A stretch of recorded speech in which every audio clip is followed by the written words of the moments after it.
रायगडावर राजधानी ती होती शिवछत्रपतींची आणि कथा सांगतो ऐका आता येथील तिरकणी बुरुजाची. वसले होते गाव तळाशी वाळुसरे या नावाचे आणि राहत होते कुटुंब छोटे गरीब धनगर गवळ्याचे. राहत होते कुटुंब छोटे गरीब धनगर गवळ्याचे आणि शोभत होते हिरा नाव त्या तडपदार घरवालीचे.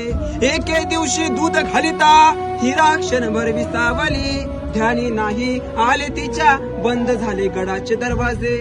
हात जोडून करी विनवणी गडकरी खाली जाऊ द्या मला पण गडकरी म्हणती नाही आज्ञा शिवरायांची आम्हाला.